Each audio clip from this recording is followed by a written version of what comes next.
Hello everyone, and welcome back to another 327th StarCore video. If you're new here, make sure to like, subscribe, and hit that notification bell so you never miss an upload. Today, we're diving deep into one of the most controversial figures in the 327th, the infamous Hawkbat Major 12 himself, Madi1yMoe. His rise to power wasn't just dramatic. It was riddled with scandals, political games, and unforgettable betrayals. Let's break it all down. Introduction to Madi1yMoe. Madi1yMoe started off like any other back-to-company member, innocent, naive, and just another face in the ranks. In those early days, no one could have predicted the storm that was coming.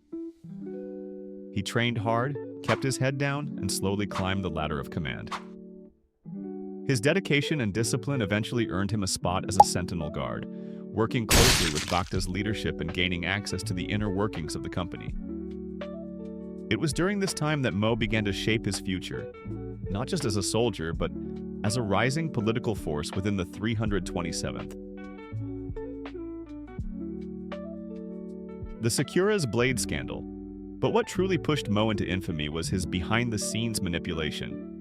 In one of his most infamous power plays, Madi1yMoe bribed Vaughn, also known as Robloxian22, into forming a secretive division known as Swordbat.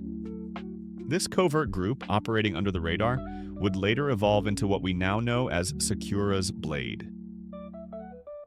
Moe's control over Swordbat not only gave him a powerful tool to enforce his will, but also allowed him to shape the future of the 327th from the shadows.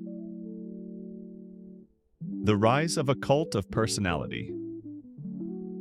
He used his position as commander of Swordbat to build a cult of personality around himself, drawing in loyalists and expanding his influence throughout the 327th.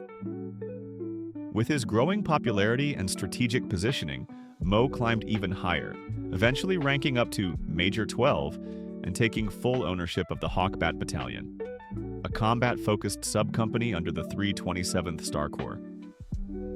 Ironically, he held this position despite lacking any noticeable combat skill. His rise was not fueled by battlefield prowess, but by politics, manipulation, and an ability to play the system to his advantage.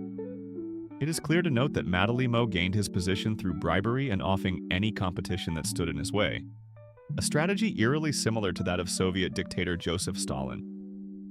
Whether it was through direct influence, backdoor deals, or getting rid of threats to his climb, Moe ensured there were no obstacles between him and total control of Hawkbat.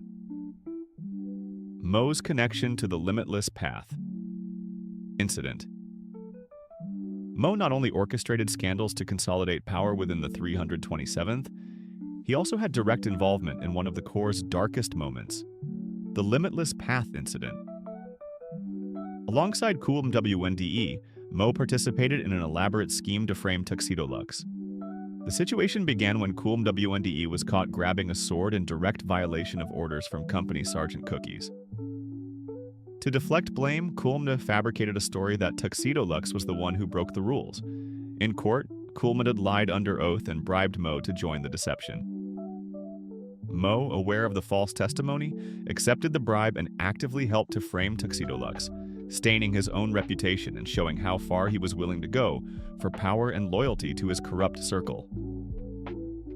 Formation of the Cult of the Evil Society to overturn the 327th StarCore. In the shadows of the Limitless Path fallout, Moe and Madi1yMoe took things a step further. The two formed a secret network of corrupt individuals called the Cult of the Evil Society to overturn the 327th StarCore, or CESO for short. CESO became a haven for those who shared their hunger for power and disregard for the chain of command.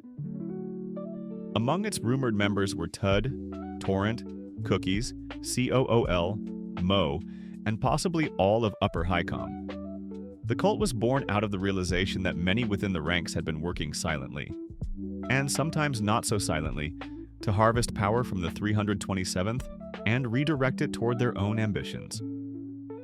The cult's ideology was reportedly rooted in revolutionary Marxism, aiming to upend the current structure of the 327th and seize control from within. The terrifying part? CESO wasn't some distant cabal. It was embedded into everyday life in the core. Anyone could be part of it. So the next time you're out on a patrol or running a GT, the person standing next to you might just be an evil commie plotting to overthrow the 327th. Thank you all for watching this video. Note that everything said in this video was purely theoretical and not an attempt to conspire against fellow members of the 327th. Please do not take anything seriously.